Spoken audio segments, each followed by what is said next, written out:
Okay, so let's get to it. Yeah, my name's Chris. We're gonna run you guys through everything we did to take a photo of this sword all the way to this beauty right there. Yeah, and we did that in about 5 hours, I think. So just a little evening project. As well, as far as we've gotten right now, it's definitely going to be a little bit longer till we get the real thing, but we're not going to get ahead of ourselves. So let's talk about workflow a little bit. Um, Most of the time, I do 3ds Max to start out with everything. 3ds Max is really great for roughing in things and getting shapes pretty quickly using the poly modeling tools.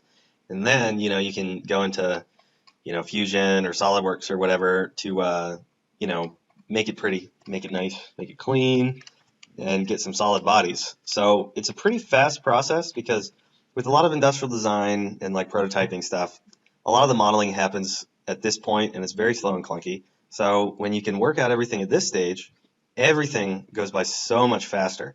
So that's why you can get from here to there to there in 5 hours instead of 20 frustrating, terrible hours.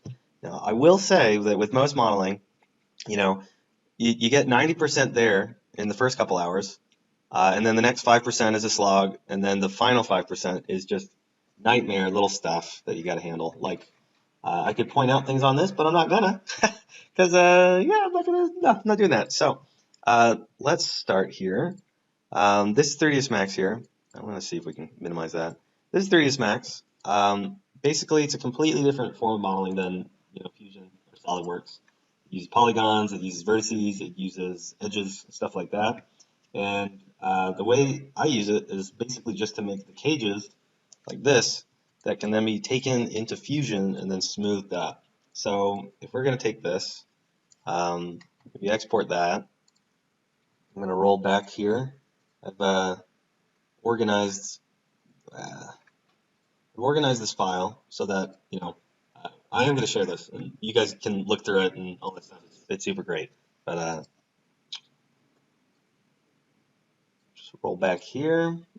You can see we've got this mesh, and so that's the mesh that we've imported from there. And then we go ahead and we smooth it, turn it into a little form body. We tell the machine, well, the program, what edges are supposed to be smooth or hard and stuff like that. And then we go ahead and that makes it into a solid form. And then I'll go through the nitty gritty with this kind of stuff later. But let's get back to 3ds Max here real quick. So you see I've put in a little reference plane. We've got the image in there, got the material set up. I think in a future video we'll delve a lot more into like the interface and everything. But the really hard thing that you gotta learn in this program is how to model cages really well. So you see here everything is basically a triangle or a quad. So not a triangle. No, everything here has 4 points. There isn't a single polygon in this entire model that has 3 points. It's all 4. And so you're going to see like things like here. I mean, this should be a triangle, you'd think, but we've actually got a vertex right there, making that a triangle. Same thing over here. This is actually, it's so itty bitty, but that is also, all quads. And the reason why we do that is all of these lines, when the program smooths it, it has a much easier time calculating all of that when all of these things flow together. And so if you guys have done any kind of the form modeling and stuff, you'll have a good feeling of that. The form modeling in Fusion, I think, is well intentioned, but it's just too slow. You can do little minor adjustments. Like I brought the model in here, and I did some little touch-up stuff, but most of the work you're going to be doing is right in here. And so it's pretty well. That's the thing. I'm going to say it's straightforward. Of course I am. But I'm sure it's a complete nightmare scenario for anybody who's never touched this program. So I will strive, be a better educator and help you guys figure this out. Because let me tell you, if you do a lot of prototyping stuff, this is the way to go. So let's actually just start from a plain old box, and I'll model up a little section here. So when I'm deciding like how to model something, I'm going to be looking at the organic surfaces, the super controlled surfaces, what's going to be easier to model in one program versus another. And this sword has a lot of organic parts to it. So I can do the majority of it in this program. So there's that. The whole thing that I thought was cool about this was that it was just one giant flowing part. Otherwise, I would have just done the handle here, and then everything else I would have done in Fusion or SolidWorks. So let's get to it. First thing I always do, I start by making a box that's right on the origin, 0, 0, 0, 0. I'll go into the controls of all this stuff later. I just start with that in almost all scenarios. And then I just start slicing it up. And this entire model basically comes just from this little box. The other thing I'm going to do real quick, let's set up some materials. So this has got a material set up. When I'm modeling something like this, get something with an opacity turned down a little bit so you can see things. All right, we're off to the races. Here we go. Whoop, whoop. Okay. Let's just do a little quick slice here. Everything's going slow because I still got everything open. I should probably close all that. Using the laptop for this. Yeah, let's just go for it. Discard. Discard. Yeah, so when you're modeling, you basically go from the big shapes to, you want to capture the larger kind of like proportion of things and then slowly start adding in the details. So it's very important to get the cage all set up from the very get-go and get all of your loops going. And then you just start making it more and more detailed because you're going to realize that you have to add in certain loops to get everything to work. So, I mean, that's just how it goes. Let's take that. Everything's got hotkeys. I usually use a lot more of the keyboard, like when I'm selecting things, but I'm using more mouse right now. But the thing with modeling is that, usually the fastest guy gets the job. It is a slog, but it can be pretty enjoyable. All right, so I'm just going to start slicing this up, adding some sections. I can actually, yeah. And for all of this stuff, there's a bunch of different ways to do it, but this is just how we're going to start.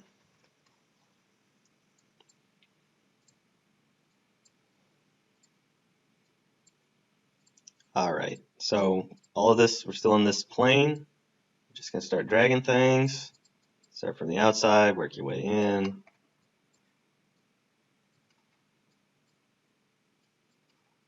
We'll probably take these, take them over there. I mean, you don't have to be precise with it. The better, the closer you can get, the better. But no worries. Ba, ba, ba, ba. Da, da.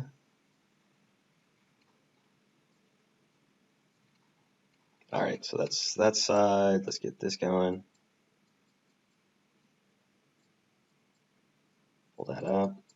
And so we're going to have this middle edge kind of follow the profile of that blade, or the extent of the cutting edge. I don't know what it's called. And you can see we're going to start moving things in. Very important to keep all those quads.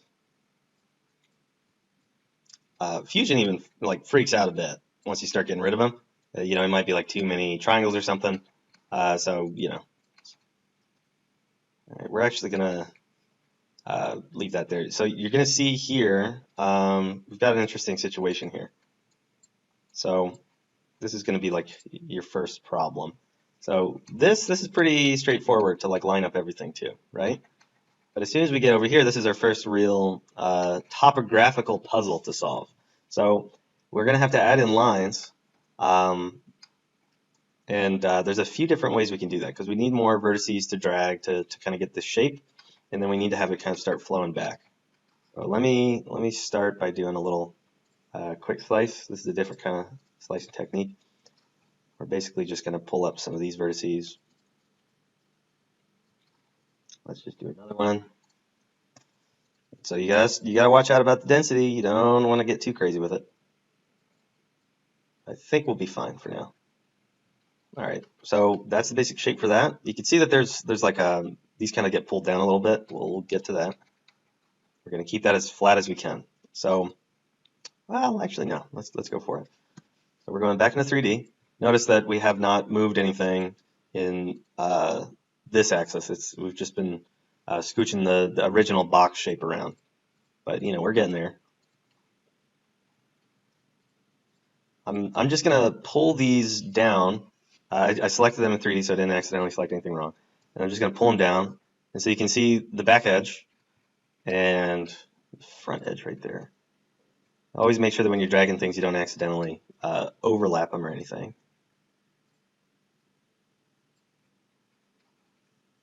Just gonna pull that down.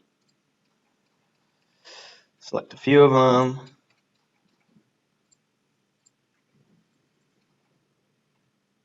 We'll fall off for a second. Yeah. Okay, so now that we've got most of this established, okay, yeah, we got some little. We probably have to add in a few more edges. We'll get to that. Those ones are easy to add. Now we're going to start with this kind of hard part right here. So the way we're going to start here is basically we're going to be doing kind of the same thing as over here, but we kind of have to crank it and then extrude it and kind of make a turn right here. We can't just keep dragging things. We got this curve to handle. So we have to add some edges. 3ds Max has got these really interesting edge loop tools built in. Like this is just like all of this, but way crazier. So super stoked about all that. But we're going to use what's called the Swift Loop feature. We're going to add in some, and I'm actually going to add them really close to the edges here because when we actually start smoothing things, that extra edge loop is going to keep that edge a little bit sharper. So it's just easier to do that right now. And then we're going to move around these ones right here. So now that I've got those in, I'm just going to get rid of that, collapse it again, and let's get back to it. Got this one right here. Let's just kind of keep it a little equidistant. We might need to get a little crazy. Oh, let's try dragging this one up. I don't think we need that one right there. Probably get away with not. Or see, this is the real game right here. I'll take that there. Maybe I'll bring that one down. I don't want to look at the model that I've already made. Let's kind of have fun with it. Let's do a little compare and contrast action. Okay, let's see. Let's bring this down. Yeah, why not? Yeah, we'll bring that there. So I'm just kind of like imagining how everything's going to flow when I'm like more along the whole process. If I have to move around more things, I will. But you basically are just trying to get it started. So if you are familiar with like Illustrator or any of that other stuff, basically what we're doing is making 3D splines with some control points. And then, it's like smooth in between these control points and everything. So, all right, I'm pretty happy with this. So let's start making more edge loops. I'm going to go back in the 3D environment. Notice that I have not scooched around anything, in like the height department. It's all still pretty boxy. But that's okay. It's very easy to do all that stuff. But we're just going to start doing like the hilt and stuff like that. Okay, I think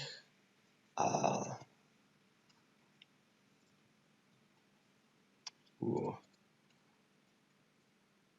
We might have to add in even another edge loop. Maybe I will go and compare. Nope, not going to cheat. Not doing it. I think this is how I did it. Pretty sure. Most of the way sure. Yeah.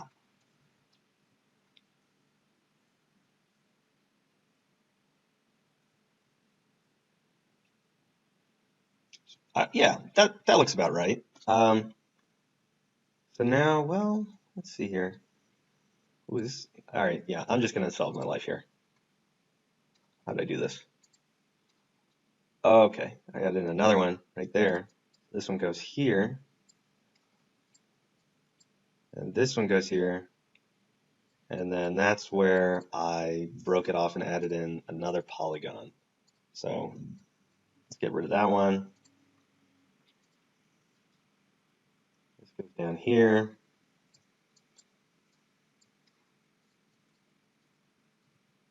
Only a little bit of cheating.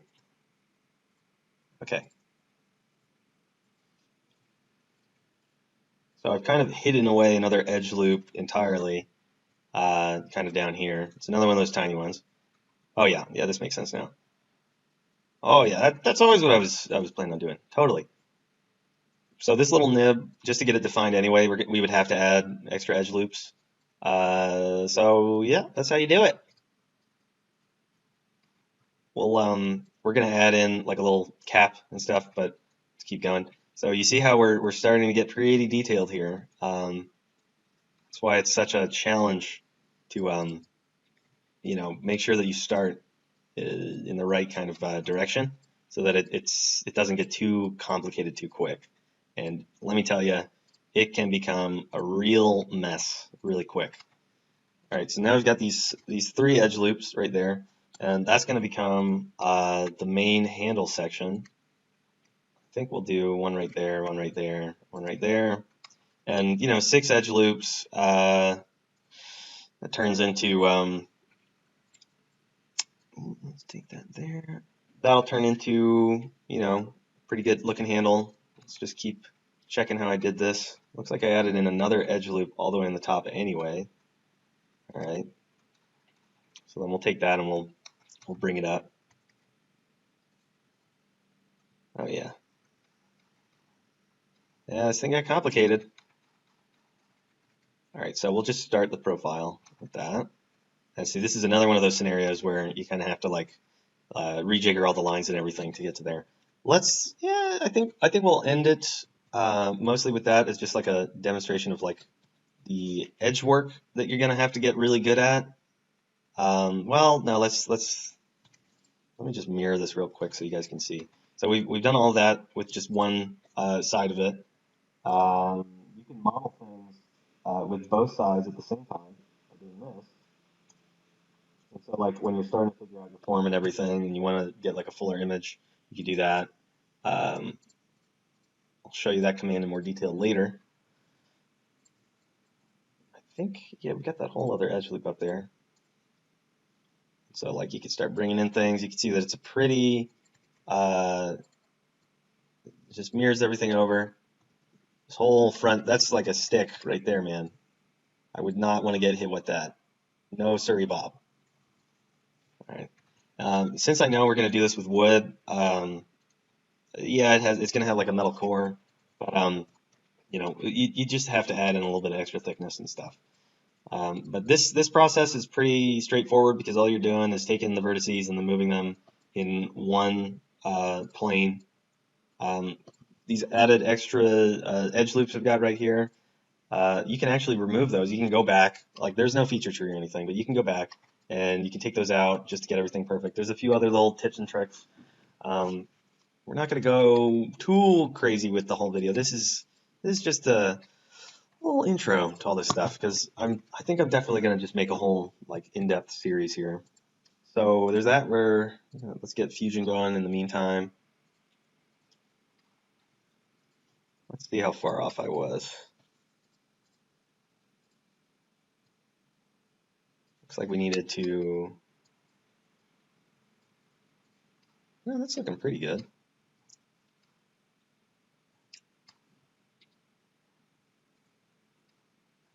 All right, so there, right there is where we broke up the silhouette.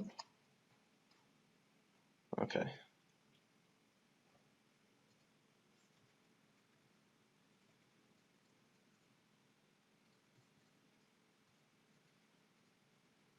Still loading, so we're going to keep going for it.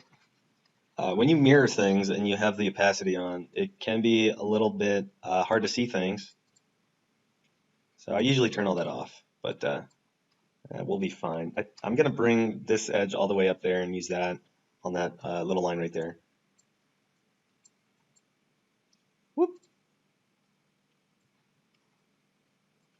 See, this is why it's just such a pain. But let me tell you, this is a lot less painful than like figuring out how to do all these surfaces in Fusion from the get-go. Fusion, or if you really are a masochist, doing it all from scratch in SolidWorks as a first go. I say that because those are great for when you already know exactly what the thing's supposed to look like and you're just cleaning it up and going for it. But when you're just figuring things out, it is a waste of your time. It's just way too expensive in terms of, you know, mental activity and otherwise. All right, so this is interesting. So we need this extra loop right here. I think we need that extra loop. We can remove things. Yeah, let's try it with this. You gotta keep trying to avoid any kind of triangles. If the quads get itty bitty, it's just how it's gotta be. Just roll with it.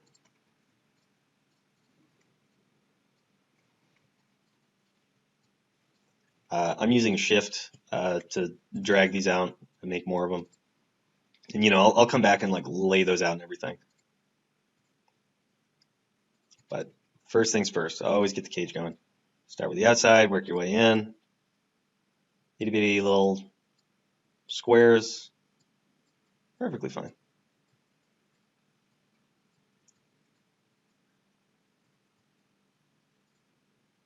Whoa, we got some weird stuff happening there. It's that back triangle. I keep saying that. Ain't triangles. The worst teacher ever.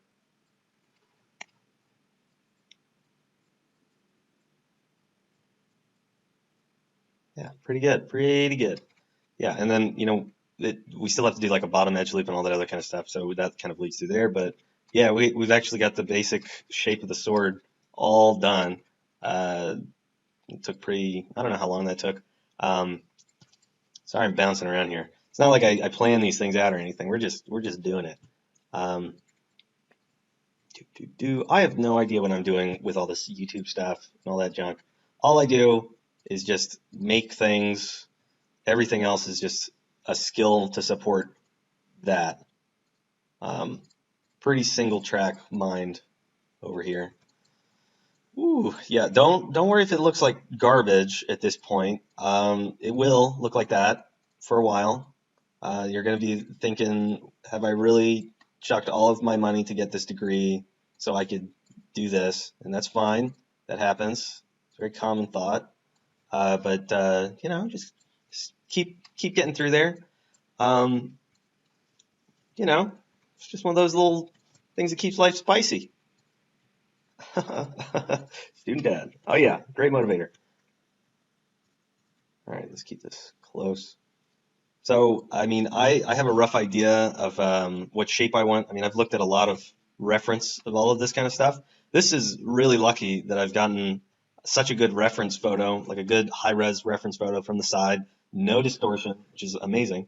But, there's a lot of little things that this does not tell you about, namely how this whole like weighted section thing, I don't know what the sword terminology is, uh, whatever this thing is, I don't know exactly how that shape goes. So I'm just winging it as much as I can based on what I know about form and like what would feel comfortable in the hand and all that other stuff.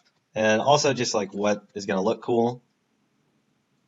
I know that this kind of like triangular shape, this kind of tapered at the bottom, bigger at the top, that's a pretty comfortable position for your hand. Got to bring in all of this. Sometimes you could just select whole polygons.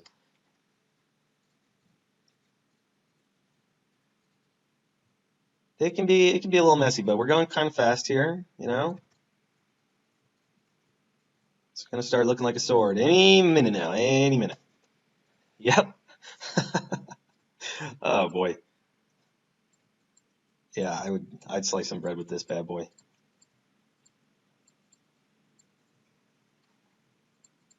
Sometimes if you need things to be aligned and stuff, there's other nice little commands for that. Since I know that this is going to be a pretty dull sword, we're going to have like a flat section on here.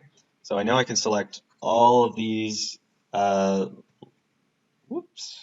Is it this one? I know I could select all of these polygons and just kind of lay them all on the same kind of plane, bring them on down here. I will show you all of these commands. They're very straightforward.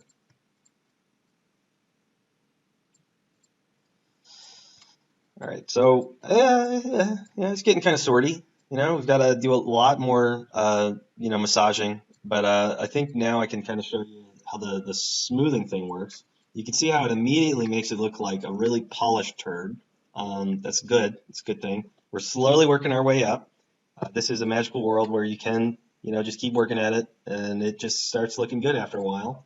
Yeah, so what we did is we smoothed it right here. This is a good approximation of what the other modeling program is going to do.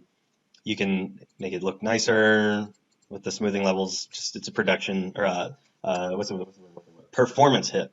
But the other thing we do right here is we can start putting in hard edges because right now it's basically just a big old blob. The only thing that are keeping hard edges are the edges, I guess, how tight some of them are to one another. So you can see right here where we've got those ones that are closer together. It's a little bit sharper. So we can use that to our advantage for parts like the hilt. So we can have like a really sharp edge that kind of like blends out for the handle for comfort and then comes back, but it won't be really sharp. In those cases, what we need is we need to start using what are called smoothing groups. So what these are, if you're a Maya guy, these make no sense. Well, all right, if you do anything other than 3ds Max, these will make no sense. This is kind of an interesting little quirky thing. But you can basically select a few of these. Let's clear all of these. You can select a few right here, and I can say I want these to be this smoothing group. And now I'm going to hit separate by smoothing groups, and you can see that it's taken all of those and basically put a sharp edge in between there. In Fusion, it's a little bit different, but like the way they calculate surfaces is a little bit different. But you can get some really interesting transitions and everything that are incredibly hard to do otherwise using some of these techniques. So let's just really quickly separate out some forms. I want this to be a really sharp edge flowing into the hilt. And I don't have a little nub on there yet, but that's okay.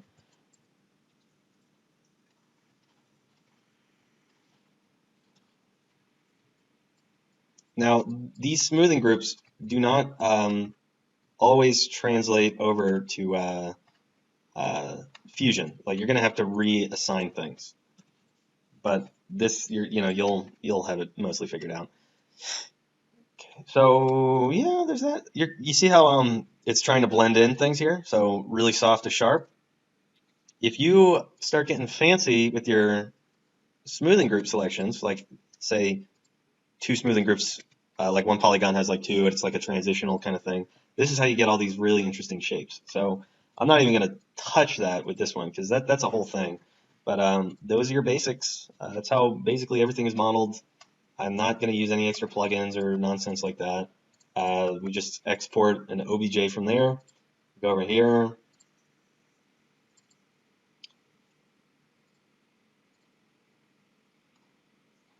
We take that OBJ, import it as a mesh right here. I could go through the whole process again with the modeling in Fusion, but it's there's a lot more very tedious work that goes into here because it's like the detail-oriented stuff. This is for your big, broad strokes. That's why I kind of decided on the fly to just remodel most of it. And we could keep pushing this and we could literally do all the work over again, but we're not gonna because we got it right there. And so you can see here, there's your NURMs, all that stuff. There's our cage. You always want to export the cage, not the smooth thing. Let's look here. This is the mesh that we made. You can see I only imported one side. And then, in this form that I make, you can, mirror it with a little mirror line. You can, and all that stuff works pretty well. I've done very minor adjustments with certain things in the hilt. I think it's called the hilt, whatever. But you can see this is pretty thick.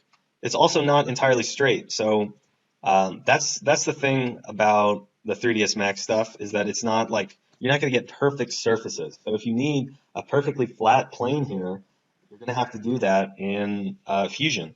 But since this is kind of like a prop, we're kind of going fast. It's done by like some elvish stuff, so it's like all natural and stuff. Like I don't care. So it's just a matter of how refined you want to get it. But for this is going to be great. So we've imported it. We've done the whole form stuff. That's this right here. You know, you can modify it just in the same way. No. You know, you can do all this stuff, but it's a little painful. It's a little painful, not gonna lie. So, you know, only minor things.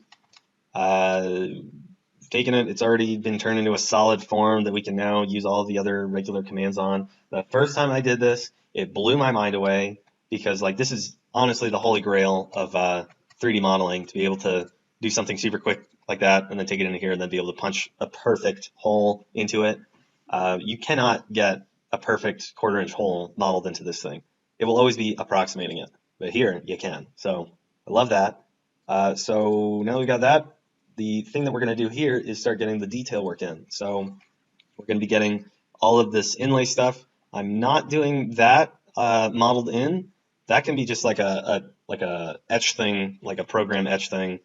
It's a lot easier to do that in the CAM software side. So, you know, once you start getting a handle of it, you'll figure all that stuff out. So we're going to start with that. And so it's raised. And the way I basically came up with modeling this, and so you can see this is not a straight thing. You can't just make a plane right there. The way I came up with modeling this is I punched up a surface here. You know, I offset this surface.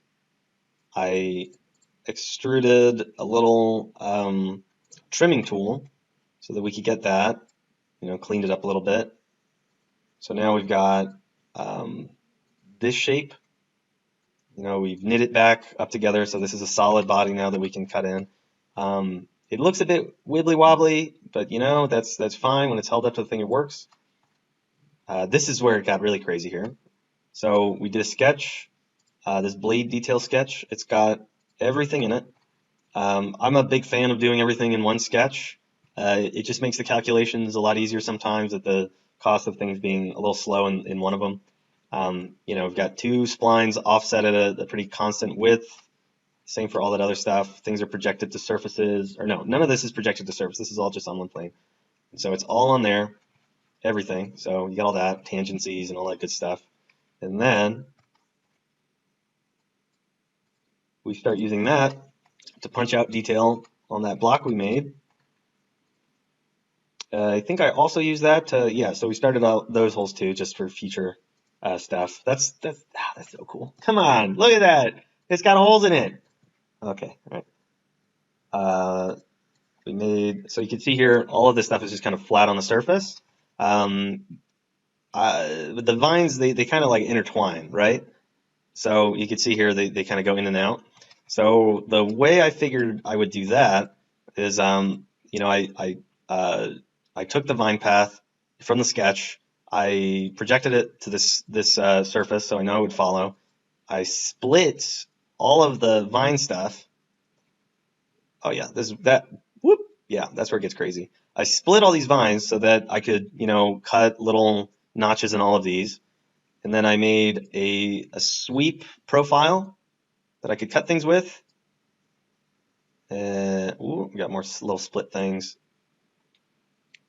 Boom, right there. Then I did a little, yeah, you can see there's the sweep command. We've kind of just like removed a little bit of material from those. It's not perfect, but it's like a 1/16 of an inch. So it's just a little bit. And then, you know, we can bind everything back up. Ooh, I could at this stage change some thing. No, that's good that I did that later. So I did another surface trim here because, okay, now we've got all of these things, but you see how the outer border, all these vines are kind of like on there, but on the, where'd it go? Where is it? There it is. You can see that, you know, there's still another kind of like border on there. The way we're doing that is we're splitting out all of the vines and everything from the inside. So we've made another surface to trim things up. And then, where did that go? Oh. Oh, I guess I rolled this forward a little bit. I'll tell you about that one in a second.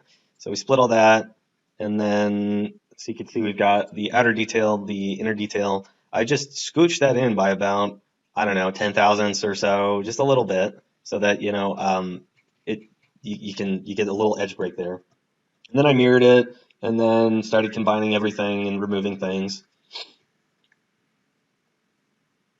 And there's that. And so we've got this block. We've already cut the holes in the main sword. And so all we got to do is combine it all together so it's like a one big solid piece. And ta-da! Whoop! Ta-da! Yeah. And then I think after that, all we did was, yeah, now is where I'd start setting everything up for CNC milling and stuff. I think you can also see right here, I added in one little cut extrude, a little trim. If we suppress this, you can see it's going to stick out a lot. And so, everything gets narrow at the front. We also trimmed up the trim, so to speak.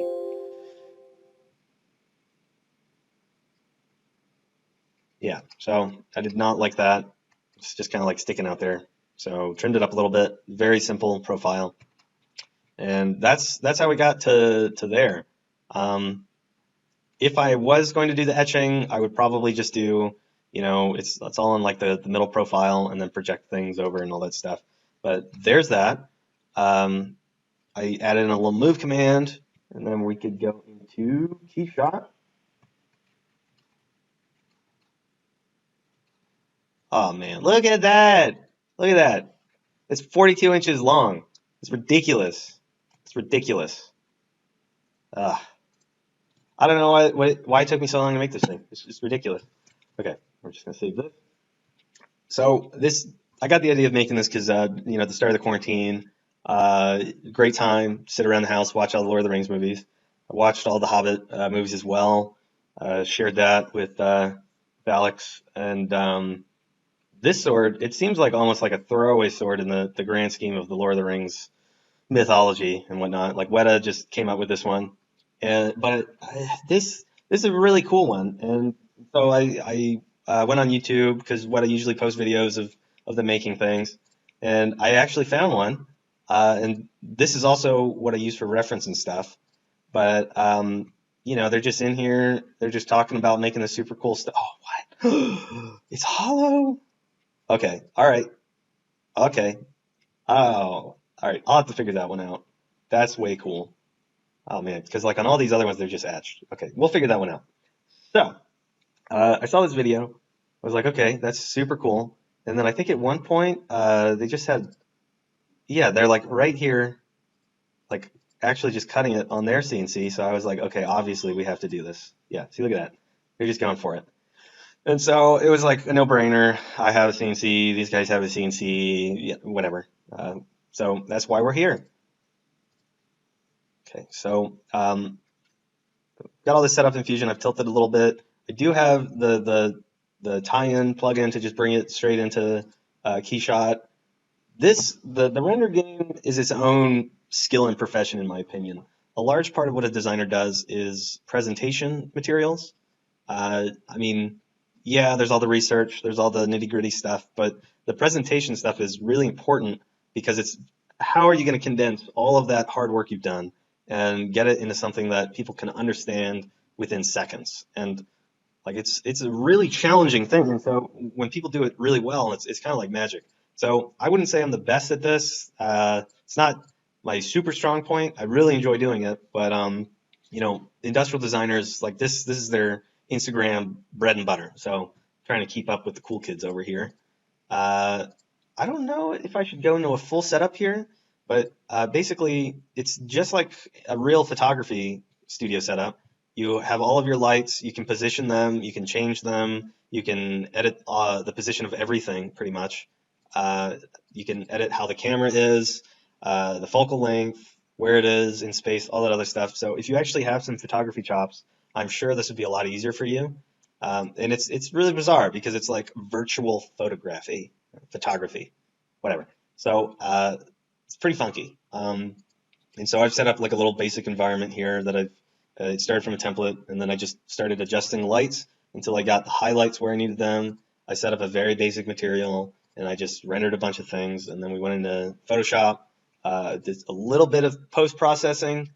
Like the best post-processing is very minor because it just pops out some of the details and you don't go any further than that. So I don't think I saved those PSDs. I have bought plugins. I have spent actual money on plugins, and they really do help. So you can see I've rendered these out at a pretty tiny resolution. These are for Instagram, but I mean, I would probably render these at a much larger scale, just for funsies. But it is a good practice, render it at a smaller level to see what you can capture. And I think I'll share this Keyshot file as well. This is Keyshot 9. I don't know if there's backward compatibility, but we could save everything, give it a shot.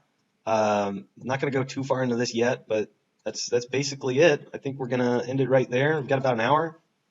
Okay. All right. Thanks for paying attention, I guess. Okay. See you later.